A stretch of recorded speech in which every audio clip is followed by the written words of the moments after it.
Will the secondary weapons be automatic, like anti-aircraft weapons? This is a hard question. It can be answered yes and no, as it depends on the situation. For a destroyer, the 155mm gun is its main one. The player is going to use it to aim, shoot, and destroy enemies as usual.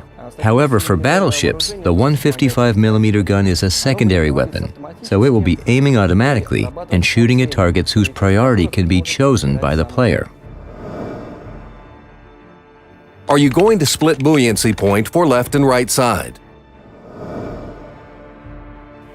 No, we're not going to split the buoyancy points despite having the ability in-game to do so. You see, the point is that when a ship is rolling, the maximum and minimum angles that determine the aiming of its guns are also changing, which in turn affects the distance the ship can shoot. So adding these changes would only further complicate the gameplay, and we don't want that to happen. How about shooting to only one main turret? When the turret is destroyed, will the whole functional component, main armament in this case, be destroyed? Our players often ask, what's going to happen if I only shoot at one turret? Am I able to destroy the ship's entire armament by doing this? No. All turrets operate separately, and shooting at only one will not destroy the other turrets. That said, each turret has a kind of undercarriage, a space from which it's being operated. Some turrets share one of these. By shooting at a turret, there is a chance you'll hit this space and cause damage, like setting it on fire. This might cause the turret or all turrets that it serves to stop working or slow down. So in a way, this is how you could. Will warships have hit points?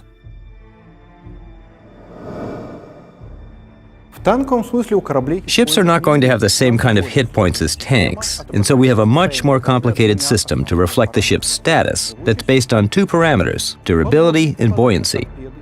All the underwater hits from torpedoes or shells can cause holes in the underwater parts of the ship, and even flooding as a result. So the buoyancy parameter shows how much more water a ship can take before it will sink. The durability parameter shows the status of the ship's mechanisms, guns, and crews. All the hits a ship takes above water, like hitting its AA guns or major caliber armaments, will result in a reduction of the ship's durability. Durability is located all over the top part of the ship, so destroying one turret and continuing to shoot this one will not destroy the ship as a whole. You need to destroy everything on board or target the parts that are keeping it afloat. As soon as you've shot away all the hit points on the top part of the ship, then it's considered to be out of the game, and thus abandoned by its crew. However, there's also a fast way to destroy a ship, by destroying its major caliber armaments, as without these, the ship is effectively out of battle. So we are, in a sense, going to have our own World of Warships style of HP. Will the tightening circulation radius when turning and having the engine on reverse gear be implemented? This question is a very interesting and difficult one. It's quite hard, but possible, to translate the real ways in which warships move to all ships in the game. And even if we do so, we may end up with a hardcore simulator that might be problematic and difficult to play. Nonetheless, the World of Warships game designers are trying their best to reflect in-game the key aspects of controlling a warship. In terms of the movement of ships, there are four main aspects that players should pay attention to. First of all, there's the high inertia of the ship. A ship has a large mass and is therefore difficult to set in motion and bring to a halt.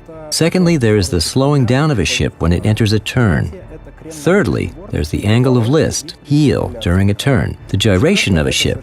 And finally, there's the effect on a ship's turning circle, radius, that happens when its speed is being reduced. All in all, players will have the ability to control 6 different speed modes and a rudder. A player can use all these features for maneuvering under fire, to avoid collisions, and for hard braking. For example, if a player gives the command full stop, then the stopping distance will be reduced. There's such a lot of information about this available on the internet. You can also find material on our blog. If a player takes the time to study the handling of a ship, then it will be a significant step towards success.